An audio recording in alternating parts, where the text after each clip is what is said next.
네, 한 주간의 이슈를 살펴보는 주간 이슈픽 시간입니다. 강민지 기자와 함께하겠습니다. 강 기자 어서 오십시오. 안녕하세요. 네, 바로 첫 번째 키워드부터 살펴볼까요? 네, 열어주시죠. 네, 허니문은 없다. 네, 무슨 뜻인가요? 네, 이 새 정부가 출범하면 보통 이 100일 정도 여야가 협치를 위해 노력하는 기간을 허니문 기간이라고 부릅니다. 그렇죠. 네, 이 이재명 정부가 출범한 지 한 달이 채 지나지 않았죠. 그런데 여야가 벌써부터 추경과 원구성 등을 놓고 신경전을 이어가고 있습니다. 네, 지난주에 김병기, 이번 주에 송원석 원내대표가 이제 각각 여야 선출이 되면서 여야 그 원내 지도부가 이제 새롭게 꾸려졌는데 첫 번째 회동에서는 분위기가 뭐 괜찮았던 것 같아요. 네, 어떻습니까? 이 두 신임 원내대표 상견례를 가졌는데요. 여기서 덕담도 주고받고 화기애애한 분위기 연출이 됐습니다. 네. 또 손도 맞잡고 협치를 다짐하면서 주 1회 정례 회동을 하자고 합의도 했는데요. 하지만 원구성 문제를 놓고는 이 수차례 논의를 이어가는데도 여전히 이견을 좁히지 못하는 중입니다. 법사위원장 배분이 핵심 쟁점인데요. 국민의힘은 국회의장을 민주당이 맡고 있는 만큼 견제 차원에서 법사위는 야당의 몫이라는 입장이고요. 민주당은 전반기 원구성 합의를 존중해야 한다면서 맞서고 있는 중입니다. 이로 인해 어제 국무회의에서 의결된 2차 추경안 심사 일정도 난항을 겪고 있습니다. 물론 민주당은 과반 의석을 바탕으로 상임위원장을 단독 선출할 수 있는데요. 실제로 22대 국회 초기 원구성 때도 그렇게 실행한 적이 있습니다. 하지만 이재명 정부 첫 추경인데다가 이 대통령도 협치를 강조하고 있는 상황에서 일방적인 예산 심의는 부담이 된다는 게 민주당 내부의 기류입니다. 네. 네, 여야는 23일에 재협상에 나설 계획인데요. 이에 앞서 전날인 22일 이재명 대통령이 여야 지도부를 관저 오찬에 초대를 하면서 원구성과 추경 문제에 대한 해결의 실마리를 찾을 수 있을지 주목되고 있습니다. 그렇군요. 알겠습니다. 자, 두 번째 이슈도 바로 살펴보도록 하죠. 다음 키워드 보여주시죠. 네, 불붙는 당권 경쟁. 네.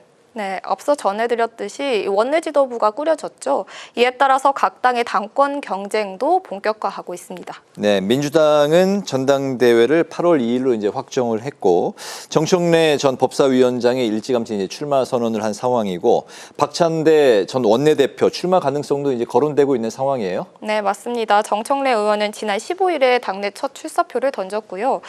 박찬대 의원도 이르면 이번 주말에 출마를 공식화할 것으로 알려졌습니다. 네. 이번 당대표 선거는 권리당원 투표 비중이 55%로 가장 큰 만큼 이 당심과 민심의 향배가 결과를 좌우할 것으로 보이는데요. 이를 의식한 듯 정청래 의원은 출마 직후 전남을 시작으로 민생 투어에 나섰고요. 박찬대 의원은 이재명 대통령 취임으로 비워진 회관 의원실로 거처를 옮긴 것으로 알려졌습니다. 두 의원 모두 친명계로 분류가 되지만 이 스타일은 다르다는 평가가 나오고 있는데요. 정 의원은 법사위원장 경험을 앞세워서 강경, 전투형 리더십으로 평가받고 있고 또 박 의원은 탄핵정 당시 원내 운영과 정권 재창출에서 안정형 리더십으로 주목받고 있습니다. 이번 당대표는 보궐선거로 임기가 1년에 불과하지만요.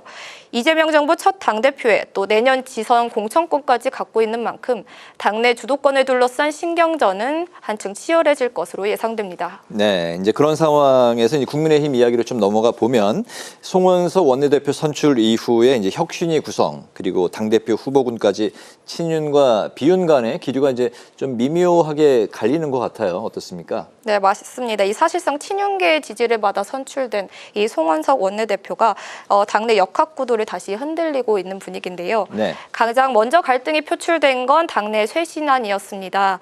김용태 비대위원장은 당원 여론조사를 통해서 5대 개혁에 나서자고 제안을 했지만 송 원내대표가 혁신위를 먼저 구성하자고 맞서며 지도부 간 이견이 표출된 겁니다. 친윤계와 친한계 비주류 간 대결의 신호탄으로 보여지고 있는데요. 아직 구체적인 출마 선언은 나오지 않았지만 안철수, 한동훈, 김문수 등이 잠재 당권 주자로 꼽히고 있는 가운데 이 전당대회가 본격화되면 혁신이 안건과 이 당권 경쟁이 맞물리면서 갈등은 더욱 심화될 것으로 보입니다. 네, 여야 모두 전당대회가 이제 8월로 점쳐지면서 점점 한층 이제 뜨거워질 것 같습니다. 마지막 키워드 살펴볼까요?